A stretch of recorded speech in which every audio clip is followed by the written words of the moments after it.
Good morning. मैं doctor Vijaya वाकोडकर from Bhilai, Chhattisgarh. आज हम बात करते हैं ब्लास्टोसिस्ट। ब्लास्टोसिस्ट ये एक्सटेंडेड ग्रोथ किया हुआ नॉर्मल एम्ब्रियो का 5th डे का फॉर्मेशन है। तो बहुत सारे पेशेंट जो IVF इक्सी करने के लिए जो आते हैं, बहुत सारे पेशेंट यहाँ वहाँ से सुने रहते हैं या फिर कुछ पढ़ के या यूट्यूब गूगल में कुछ देख के उनको ये जानकारी रहती है कि ब्लास्टोसिस्ट करने से, ब्लास्टोसिस्ट का एम्ब्रियो ट्रांसफ़र करने से ज़्यादा सक्सेस है। और ये बात सही है कि हम अगर डे 5 या डे 6 का एम्ब्रियो हम ट्रांसफ़र करते हैं तो उसका प्रेगनेंसी रेट डे 3 या डे 4 के एम्ब्रियो ट्रांसफ़र से ज़्यादा होता है। बट क्वेश्चन यहाँ ये है कि ब्लास्टोसिस्ट हमको किस में करना चाहिए, कौन से पेशेंट में करना चाहिए और कब करना चाहिए, कौन से कंडीशन इसके लिए फेवरेबल है।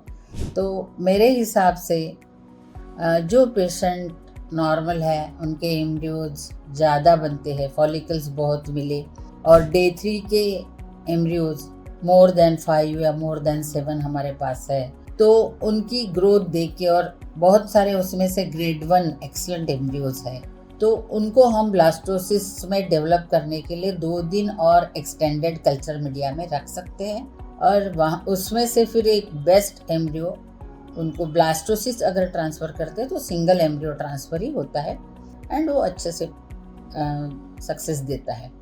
परंतु अगर जिन महिलाओं में फॉलिकल्स कम बनते हैं, एज ज़्यादा है, बहुत मुश्किल से फॉलिकल्स बने और वो फॉलिकल्स में ज़्यादा एम्ब्रियो नहीं बने, तो उनको ब्लास्टोसिस्ट डेवलप करने के लिए छोड़ना थोड़ा मुश्किल लगता है, क्योंकि यूट्रस भी एक इंक्यूबेटर की तरह ही है और बाहर में भी जो मशीन है वो इंक्यूबेटर है।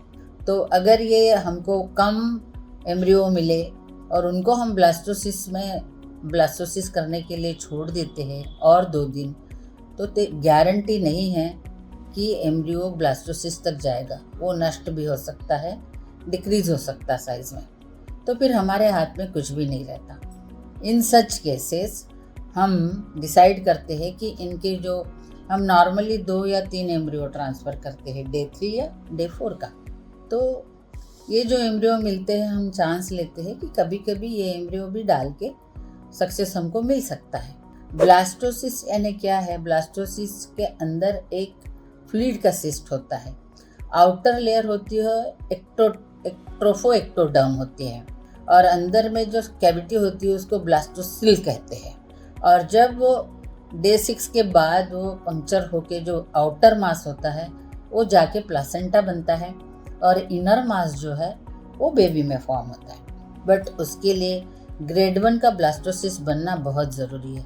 जैसे हमारे पास पेशेंट आया, 2-3 जगह ट्राई किया है, 2-3 बार ट्राई किया, फेल हुआ है, तो उनमें हम लोग अच्छे इंजेक्शंस दे के उनके मैक्सिमम 5, 7, 10 एम्ब्रियो बनाने की कोशिश करेंगे।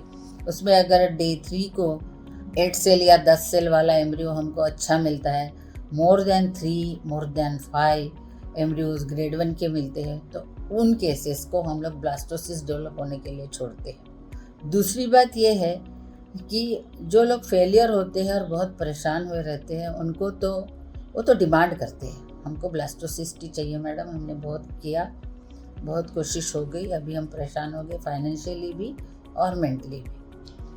ऐसे केसेस को ये समझाना ज़रूरी है कि ब्लास्टोसिस्ट ट्रांसफ़र करने के लिए हमको यूट्राइन लेयर भी अच्छी बनानी पड़ती है। तो आजकल तो फ्रोज़न एम्ब्रियो डालने की एक सिस्टम चालू हुई है। बहुत से केसेस में फ्रेश साइकिल में यूट्राइन एंडोमेट्रियम थोड़ा आगे पीछे चलता है, जो उनका इम्प्लांटेशन विंडो है वो कहीं आगे खसक जाता है या पीछे रह जाता है।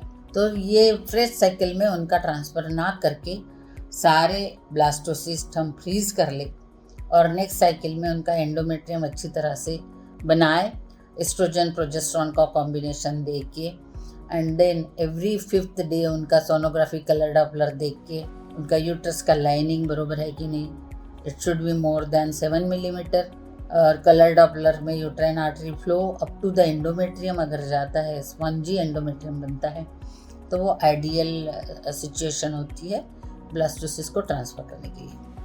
तो इसमें 4 या 5 चीज़ें आपको ध्यान में रखना है। ब्लास्टोसिस्ट डेवलप करने के लिए आपका एज बहुत ज़रूरी है। कम एज में अगर आप साइकिल कर रहे हैं, देन आपके कितने फॉलिकल मिले, सेकंड इम्पॉर्टेंट थिंग। फिर आपका मेंटल स्टेटस और बॉडी की तैयारी, मेटाबॉलिज्म, आपको और कोई मेडिकल प्रॉब्लम तो नहीं है, ये सब देखना ज़रूरी है।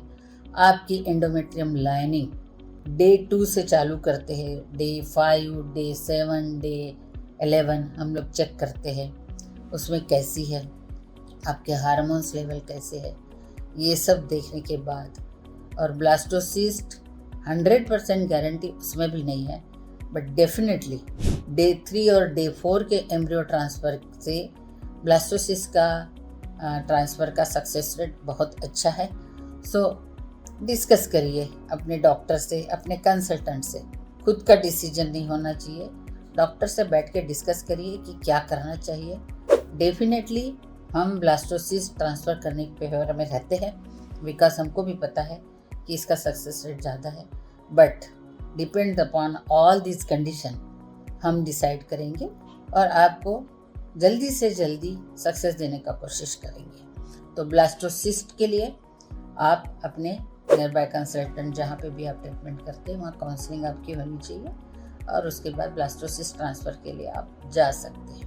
मुझे लगता है आज की जानकारी आपको बहुत यूज़फुल रही होगी।